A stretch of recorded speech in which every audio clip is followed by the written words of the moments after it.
ಇನ್ನು ರಾಜ್ಯ ರಾಜಕೀಯದಲ್ಲಿ ವಿಪಕ್ಷ ನಾಯಕರು ಸರ್ಕಾರದ ಬಗ್ಗೆ ವಿರುದ್ಧವಾಗಿ ಮಾತನಾಡಿದರೆ ಅದರ ಪ್ರತಿ ಹೇಳಿಕೆಗೆ ಸರ್ಕಾರದವರು ಮಾತನಾಡುವಂಥದ್ದು ಇದ್ದೇ ಇರುವಂಥದ್ದು. ಇನ್ನು ಈ ವಿಚಾರಕ್ಕೆ ಸಂಬಂಧಪಟ್ಟಂತೆ ಇದೀಗ ಗೃಹ ಸಚಿವ ಅಮಿತ್ ಶಾ ಬಗ್ಗೆ ಅವಹೇಳನಕಾರಿ ಹೇಳಿಕೆ ವಿಚಾರಕ್ಕೆ ಸಂಬಂಧಪಟ್ಟಂತೆ ಕಾಂಗ್ರೆಸ್ ನಾಯಕ ರಾಹುಲ್ ಗಾಂಧಿ ವಿರುದ್ಧ ಬಿವೈ ವಿಜಯೇಂದ್ರ ವಾಗ್ದಾಳಿಯನ್ನ ಮಾಡಿರುವಂಥದ್ದು.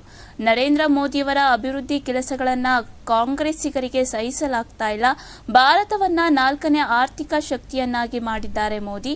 ಈ ಬಗ್ಗೆ ನಮಗೆ ನಿಜಕ್ಕೂ ಇದು ಇರಬೇಕು, ಕಾಶ್ಮೀರದಲ್ಲಿ ಆರ್ಟಿಕಲ್ 370 ಕಾಂಗ್ರೆಸ್ಸಿಗೆ ತೆಗೆಯಲು ಸಾಧ್ಯವಾಗ್ತಾ ಇಲ್ಲ.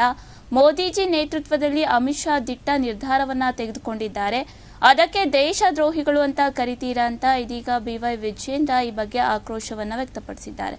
ದೇಶದಲ್ಲೇ ನಕ್ಸಲಿಸಂ ಅನ್ನ ಬುಡ ಸಮೇತ ಕಿತ್ತು ಹಾಕಿದ್ದೆ ಬಿಜೆಪಿ ಆಗಿರೋದ್ರಿಂದ ಇದೀಗ ಬಿಜೆಪಿ ವಿರುದ್ಧವೇ ಕಾಂಗ್ರೆಸ್ಸಿಗರು ಆಕ್ರೋಶವನ್ನು ವ್ಯಕ್ತಪಡಿಸ್ತಾ ಇದ್ದಾರೆ. ಭ್ರಷ್ಟಾಚಾರ ರಹಿತ ಆಡಳಿತವನ್ನ ನೀಡ್ತಾ ಇದ್ದಂತಹ ಮೋದಿ ನೇತೃತ್ವದ ಸರ್ಕಾರ, ಮೋದಿಯವರ ದೇಶದ ಜನಪ್ರಿಯತೆಯನ್ನ ಸಹಿಸಲಾಗ್ತಾ ಇಲ್ಲ ರಾಹುಲ್ ಗಾಂಧಿಗೆ ಅಂತ ಇದೀಗ ಬಿವೈ ವಿಜಯೇಂದ್ರ ಹೇಳಿಕೆಯನ್ನ ಕೊಟ್ಟಿರುವಂಥದ್ದು.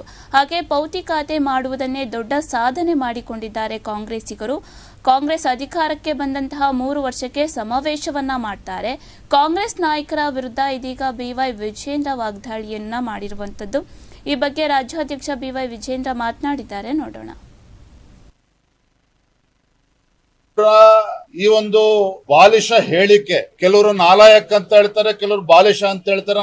ನಾಲಾಯಕನ ಪದವನ್ನ ನಾನು ಬಳಸೋದಿಲ್ಲ. ಆದ್ರೆ ಒಬ್ಬ ರಾಷ್ಟ್ರೀಯ ಕಾಂಗ್ರೆಸ್ ಪಕ್ಷದ ಅಧ್ಯಕ್ಷನಾಗಿ ದುಡಿದಿರ್ತಕ್ಕಂಥವ್ರು ಯಾಕೋ ಏನೋ ಹೊತ್ತು ಎಲುಬಿಲ್ಲದ ನಾಲ್ಗೆ ಯಾವ ರೀತಿ ಮಾತನಾಡೋರಿತ್ತ ಆ ರೀತಿ ಮಾತನಾಡ್ತಾ ಇದ್ದಾರೆ. ಈ ದೇಶದ ಪ್ರಧಾನ ಮಂತ್ರಿಗಳ ಬಗ್ಗೆ, ಗೃಹ ಸಚಿವರ ಬಗ್ಗೆ, ಅಮಿತ್ ಶಾ ಅವರ ಬಗ್ಗೆ, ಮತ್ತೆ ರಾಷ್ಟ್ರೀಯ ಸ್ವಯಂ ಸೇವಕ ಸಂಘದ ಬಗ್ಗೆನೂ ಕೂಡ ದೇಶದ್ರೋಹಿಗಳು, ಟ್ರೇಟರ್ಸ್ ಅನ್ನೋ ಪದವನ್ನ ಅವ್ರು ಬಳಕೆ ಮಾಡಿದ್ದಾರೆ. ನಾನು ಈ ಸಂದರ್ಭದಲ್ಲಿ ತಮ್ಮ ಮುಖೇನ ರಾಹುಲ್ ಗಾಂಧಿ ಅವರಿಗೆ ಕೇಳೋದಕ್ಕೆ ಇಚ್ಛೆ ಪಡ್ತೇನೆ, ಯಾಕೆ ಸ್ವಾಮಿ ರಾಹುಲ್ ಗಾಂಧಿ ಅವರೇ, ಒಬ್ಬ ಅತ್ಯಂತ ಹಿಂದುಳಿದ ಸಮಾಜಕ್ಕೆ ಸೇರಿರ್ತಕ್ಕಂಥ ನರೇಂದ್ರ ಮೋದಿಜಿಯವರು ಈ ದೇಶದ ಪ್ರಧಾನಮಂತ್ರಿಗಳಾಗಿ ಸತತವಾಗಿ 3ನೇ ಬಾರಿಗೆ ಕೇಂದ್ರದಲ್ಲಿ ಬಿಜೆಪಿ ನೇತೃತ್ವದ ಎನ್ಡಿಎ ಸರ್ಕಾರವನ್ನ ತಂದು ಭಾರತವನ್ನ 4ನೇ ದೊಡ್ಡ ಒಂದು ಆರ್ಥಿಕ ಶಕ್ತಿಯನ್ನಾಗಿ ಮಾಡಿದ್ದಾರೆ.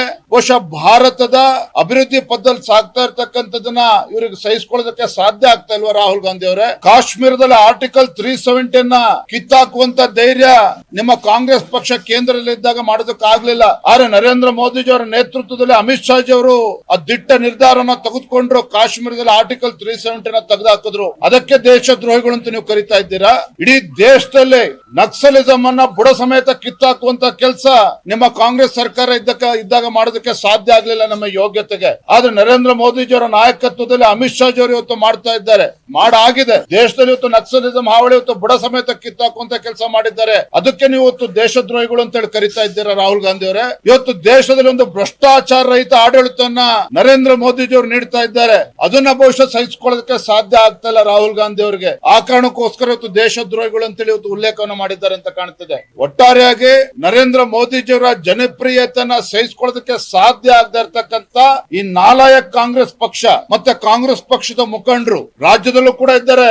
ಏನು ರಾಜ್ಯದಲ್ಲಿ ನಾಲಾಯಕ್ ಕಾಂಗ್ರೆಸ್ ಸರ್ಕಾರದ ಸಚಿವರ ಮಾತುಗಳನ್ನ ಕೇಳಿದ್ರೆ ಇವರೇ ವಿದೇಶಾಂಗ ಸಚಿವರು, ಇವರೇ ಡಿಫೆನ್ಸ್ ಎಕ್ಸ್ಪರ್ಟ್ಗಳು, ಇವರೇ ಫೈನಾನ್ಸ್ ಎಕ್ಸ್ಪರ್ಟ್ಗಳು, ಆ ರೀತಿ ಹುಚ್ಚುಚ್ಚನಂಗೆ ಇವತ್ತು ರಾಜ್ಯದಲ್ಲೂ ಕೂಡ ಮಾತನಾಡ್ತಾ ಇರ್ತಕ್ಕಂಥದ್ದು ಕೂಡ ನಾವು ನೋಡ್ತಾ ಇದ್ದೇವೆ. ಇವತ್ತು ಪೌತಿ ಖಾತೆ ಮಾಡಿರ್ತಕ್ಕಂಥದ್ದು ದೊಡ್ಡ ಸಾಧನೆ. ಸರ್ಕಾರ ಬಂದ್ 3 ವರ್ಷ ಆಗಿದೆ, ಸರಿಯಾದ ರೀತಿಯಲ್ಲಿ ತಮ್ಮ ಇಲಾಖೆನ ನಿರ್ವಹಿಸಕ್ಕೆ ಸಾಧ್ಯ ಮಾಡದೇನೆ ಅದನ್ನೇ ಇವತ್ತು ಒಂದು ದೊಡ್ಡ ಸಾಧನೆ ಅನ್ನೋ ರೀತಿಯಲ್ಲಿ ತುಮಕೂರಿನಲ್ಲಿ ಜನ ಸೇರ್ಸಕ್ ಹೊರಟಿದ್ರು. ಆಗ ನಾ ಇಷ್ಟೇ ಸಂದರ್ಭ ಹೇಳುವಂತದ್ದು, ಕೇಂದ್ರದಲ್ಲಿ ಇವತ್ತು ನರೇಂದ್ರ ಮೋದಿಜಿ ಅವರು ಯಾವ ರೀತಿ ಭ್ರಷ್ಟಾಚಾರ ರಹಿತ ಆಡಳಿತ ನೀಡ್ತಾ ಇದ್ದಾರೆ, ಒಂದು ಭಾರತವನ್ನ ಅಭಿವೃದ್ಧಿ ಪಥದಲ್ಲಿ ತೆಗೆದುಕೊಂಡು ಹೋಗ್ತಾ ಇದ್ದಾರೆ. ಇದೆಲ್ಲವನ್ನೂ ಕೂಡ ಸಹಿಸೋದಕ್ಕೆ ಸಾಧ್ಯ ಆಗದೇನೆ ಪಶ್ಚಿಮ ಬಂಗಾಳದ ಅಸ್ಸಾಂ ಮತ್ತು ಪಾಂಡಿಚೇರಿ ಭಾರತೀಯ ಜನತಾ ಪಾರ್ಟಿ ಅಭೂತಪೂರ್ವ ಗೆಲುವನ್ನ ಸಹಿಸಿಕೊಳ್ಳೋದಕ್ಕೆ ಸಾಧ್ಯ ಆಗದೇನೆ ಇವತ್ತು ರಾಹುಲ್ ಗಾಂಧಿ ಅವರು ಈ ರೀತಿ ಹೇಳಿಕೆಗಳನ್ನು ನೀಡಿದ್ದಾರೆ. ನಾನು ತಮ್ಮ ಮುಖೇನ ರಾಹುಲ್ ಗಾಂಧಿ ಅವರಿಗೆ ನಾನು ಆಗ್ರಹ ಪಡಿಸ್ತೇನೆ, ತತ್ಕ್ಷಣ ಅವರು ಕ್ಷಮೆನ ಯಾಚಿಸಬೇಕು, ದೇಶದ ಜನರ ಕ್ಷಮೆನ ಯಾಚಿಸಬೇಕು.